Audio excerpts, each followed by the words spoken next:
नमस्कार, India news Haryana देख रहे हैं आप और मैं हूं आपके साथ आयुषी शेखावत। फटाफट अंदाज में पढ़ते हैं खबरों की ओर। विश्व स्वास्थ्य दिवस पर पीएम मोदी ने ट्वीट कर सभी के लिए अच्छे स्वास्थ्य के लिए कामना की। पीएम मोदी ने लिखा, सस्ती स्वास्थ्य सेवा पर हमारे ध्यान ने गरीबों और मध्य वर्ग के लोग के लिए जरूरी बचत शुरू की है।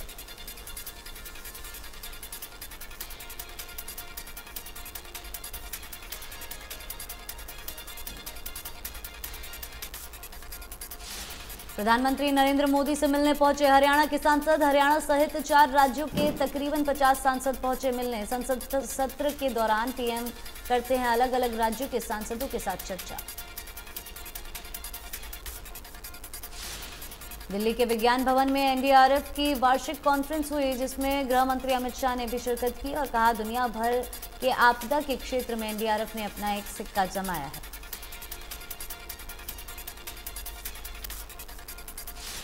एनडीआरएफ ने कई बार पड़ोस के देशों में जाकर मानवता को दिखाने का काम किया है और भारत को विश्व तक पहुंचाने का भी काम किया है।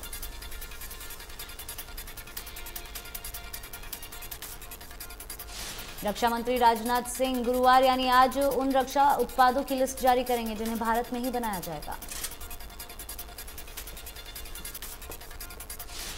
ये ऐसी तीसरी लिस्ट होगी जिसमें भारत उन हथियारों का जिक्र करेगा जिनका निर्माण आगे से स्वदेशी स्तर पर किया जाएगा। राजनाथ की लिस्ट में इस बार 100 से ज्यादा सैन्य सिस्टम और हथियार होंगे जिन्हें देश में बनाया जाएगा। विदेश में बनने वाले इन तकनीक के हथियार की आवक को रोकने के लिए आयात प्रतिबंधों का भी ऐलान किया जाएगा, जो कि 3.5 साल के समयकाल में लागू होंगे। रक्षा मंत्रालय का कहना है कि तीसरी लिस्ट में जो उत्पाद शामिल होंगे उनके उत्पादन के लिए अगले 5 साल में देश के रक्षा उद्योगों को 2,10,000 करोड़ रुपए के ऑर्डर दिए जाएंगे। जम्मू कश्मीर में सुरक्षा बलों और आतंकियों के बीच फिर एनकाउंटर शुरू हुआ है। ये एनकाउंटर जम्मू कश्मीर के शोपियां के हरिपोरा में हो रहा है। सुरक्षा बलों को इलाके में कई आतंकियों के छिपे होने की सूचना मिली थी, जिसके बाद चलाए गए अभियान के दौरान मुठभेड़ शुरू हुई है।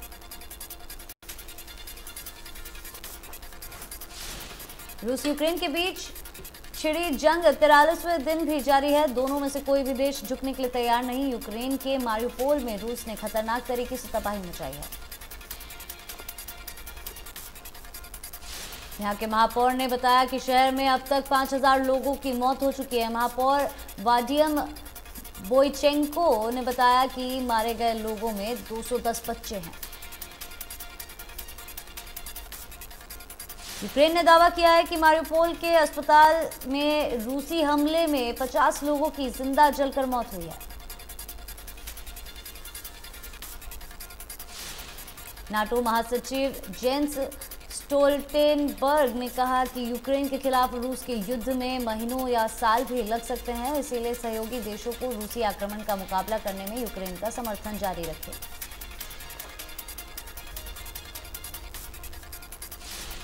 अमेरिकी रक्षा विभाग पेंटागन ने प्रेस सचिव जॉन किर्बी ने दावा किया कि यूक्रेन रूस के खिलाफ युद्ध जीत सकता है। उन्होंने इसके पीछे पुतिन की चाल का असफल होना बताया।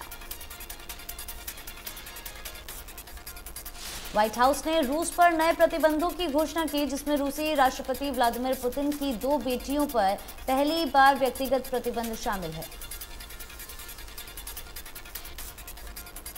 इस प्रतिबंध के तहत वे दोनों अब अमेरिकी बैंक से या कंपनी से किसी भी तरह के लेन देन नहीं कर पाएंगे।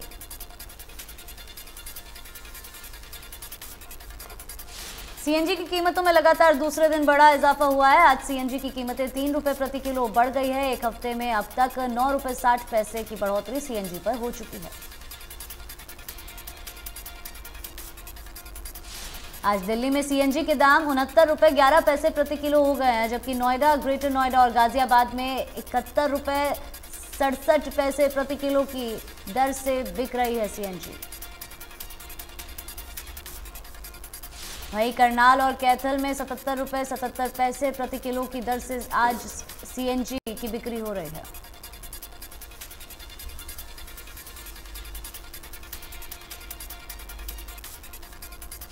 अंबाला में लोगों के सामने आ रही प्रॉपर्टी आईडी की दिक्कतें दूर होने जा रही है। वार्ड के लोगों की परेशानियों को देखते हुए मेयर शक्ति रानी शर्मा ने पूरे मामले पर संज्ञान लिया।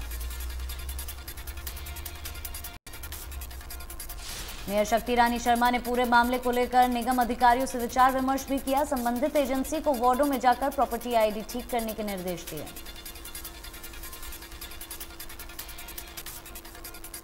मेयर शक्ति रानी ने संबंधित एजेंसी को शहर के हर वार्ड में कम से कम 2 दिन कैंप लगाकर लोगों को मौके पर ही राहत प्रदान करने का निर्देश जारी किया है।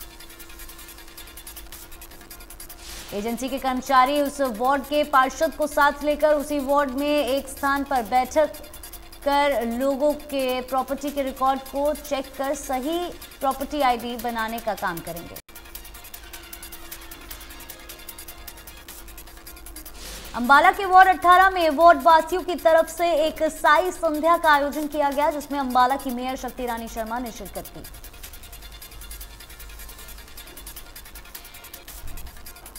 इस दौरान मेयर शक्ति रानी शर्मा ने ज्योति प्रज्वलित कर और हवन में सामग्री डाली। वार्ड वासियों की तरफ से शक्ति रानी शर्मा को साई जी की मूर्ति देकर सम्मानित किया गया।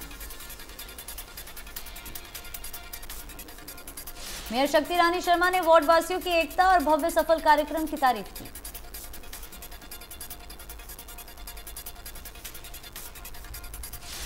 पूर्व चेयरमैन व एडवोकेट कुलदीप गदराना ने आज प्रेस कॉन्फ्रेंस कर अपने कार्यकर्ताओं सहित कांग्रेस पार्टी को अलविदा कह दिया। पार्टी की नीतियों से तंग आकर उन्होंने पार्टी छोड़ने का फैसला लिया है।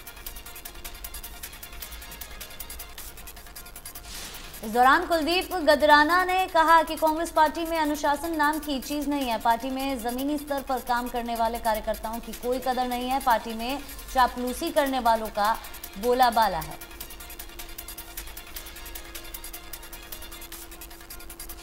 सोना में एसडीएम जितेंद्र गर्ग ने अनाज मंडी का औचक निरीक्षण कर बिजली, पानी, सफाई, गेहूं उठान का जायजा लिया। एसडीएम को निरीक्षण के दौरान काफी खामियां मिली, जिसे लेकर उन्होंने अधिकारियों को बुलाकर लताड़ लगाई।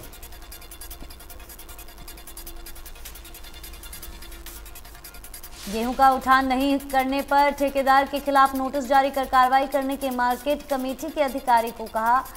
इसके अलावा अनाज मंडी में अवैध रूप से खड़ी होने वाली रेडियो को भी हटाने के आदेश दिए।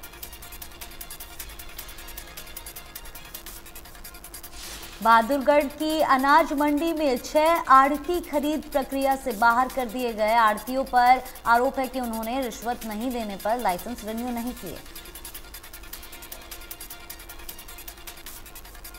वहीं शिकायत हुई तो एसडीएम अनाज मंडी में पहुंचे और मार्केट कमेटी के सचिव और ऑक्शन रिकॉर्डर को जमकर फटकार लगाई।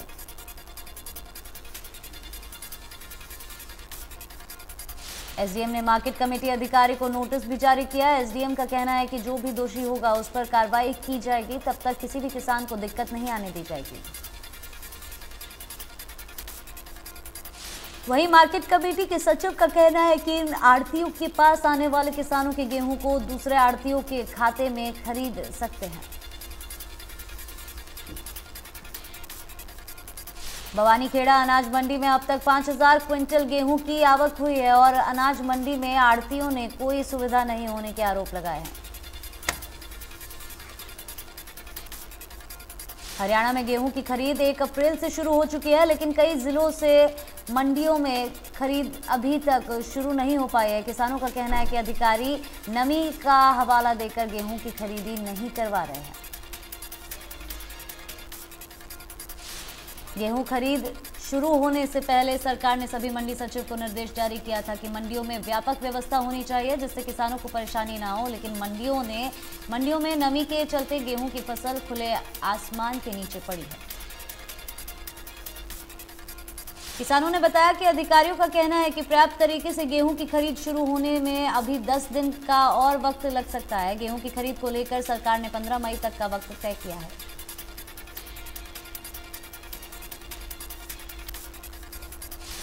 सोनीपत के सीएमओ पर भ्रष्टाचार के आरोप लगे हैं। आरटीआई के जरिए खुलासा हुआ है कि सीएमओ ने कोरोना काल के दौरान साल 2021 जनवरी में बिना किसी टेंडर के एम्बुलेंस की जगह कमर्शियल 3 निजी वाहन लगा दिए।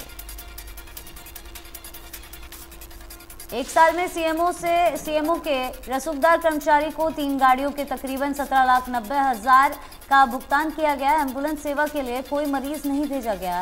सीएमओ ने गाड़ी का पर्सनल यूज किया। आउटसोर्सिंग पॉलिसी के तहत प्रदेश में किसी भी डिपार्टमेंट में साल 2021 के बाद नौकरी नहीं देने की गाइडलाइन जारी की गई थी। आरोप है कि सरकार की गाइडलाइन को ठेंगा दिखाकर हॉस्पिटल प्रशासन ने 10 लोगों की भर्ती की। सरकार ने आरटीआई के तहत एडमिशन का शेड्यूल जारी कर दिया गया है, जिसमें सभी स्कूलों को निर्देश जारी कर दिए गए हैं कि नर्सरी से लेकर पहली कक्षा में 25% सीटें आरक्षित करनी होगी। इन कक्षाओं में एडमिशन लेने के लिए छात्र 16 अप्रैल से आवेदन कर पाएंगे। डॉक्टर के माध्यम से विद्यार्थियों का स्कूल में एडमिशन दिया जाएगा।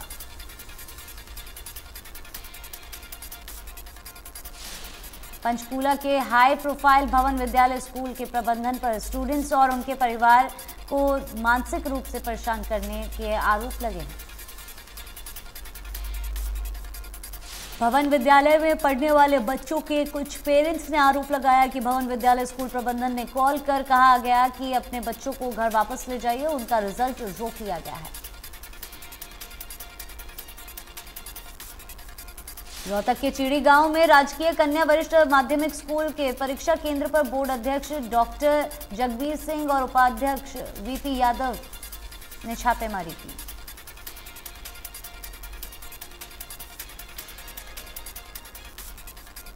फ्लाइंग टीम जब पहुंची तो देखा कि क्लर्क रूम में प्रिंटर और फोटोस्टेट की मशीन ऑन थी। पेपर भी उसमें लगा हुआ था। पेपर सॉल्व भी किया हुआ था। इसके अलावा पहले के पेपर आंसर की भी अलमारियों में मिले। पुलिस को मामले की शिकायत दी गई तो एएसपी मौके पर पहुंचे और कार्रवाई शुरू की। परीक्षा के दौरान नकल करवाने के आरोप में पुलिस ने 4 आरोपियों को गिरफ्तार किया, जिनमें स्कूल के प्रिंसिपल भी शामिल है। फरीदाबाद निगम के बहुचर्चित 200 करोड़ के घोटाले के मामले में विजिलेंस ने बड़ी कार्रवाई की है। जानकारी के मुताबिक आरोपी ठेकेदार सतवीर पर 200 करोड़ के घोटाले का आरोप लगाया, जिसको लेकर मामला सदन में भी गूंजा था, जिसके बाद अब इस मामले में विजिलेंस ने आरोपी ठेकेदार को गिरफ्तार कर लिया है। आईपीएल में सट्टेबाजी करते हुए सीआईए पुलिस ने 3 लोगों को गिरफ्तार किया है। ये क्रिकेट बुकीज शहर के भारत नगर इलाके के एक मकान में चल रहे थे। सूचना पाकर मौके पर पहुंची पुलिस ने 15 मोबाइल, एक अटैची के साथ 3 सट्टेबाज गिरफ्तार किए हैं। फरीदाबाद में सीएम फ्लाइंग की टीम ने स्वास्थ्य विभाग के साथ मिलकर छापेमारी की। सीएम फ्लाइंग की टीम ने कार्रवाई करते हुए एक मिल से कुट्टू और सिंघाड़े के आटे के सैंपल कलेक्ट किए। नगर परिषद रेवाड़ी के ईओ दफ्तर में विजिलेंस टीम ने छापेमारी कर वहां लगे सीसीटीवी कैमरे की डीवीआर और मामले से जुड़े कुछ दस्तावेजों को अपने कब्जे में लिया है। कुछ दिन पहले ही नगर परिषद रेवाड़ी के ईओ, एमई और एमई के एसडीओ पिता पर गुरुग्राम के विजिलेंस टीम ने एक व्यक्ति को नो ड्यूज सर्टिफिकेट देने के एवज में 2 लाख रुपए घूस मांगने का मामला दर्ज किया गया था। सोनीपत में ऑनर किलिंग का मामला सामने आया, जिसमें एक पिता पर 13 साल की बेटी की हत्या का आरोप लगा है। बताया जा रहा है कि प्रेम प्रसंग के चलते पिता ने गला दबाकर 13 साल की मासूम की हत्या कर दी। महिला नशा तस्कर को पकड़ने गई पुलिस टीम पर डेरा कॉलोनी में किया गया पथराव। पुलिस टीम का नेतृत्व कैंट सादर थाना के एसएचओ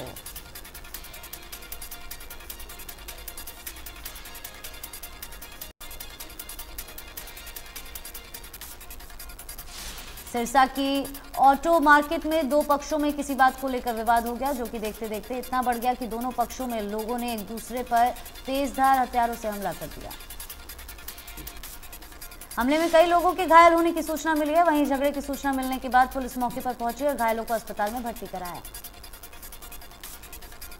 अंबाला के गांव बलाना में बधाई मांगने को लेकर 2 किन्नर पक्षों में झगड़ा हो गया।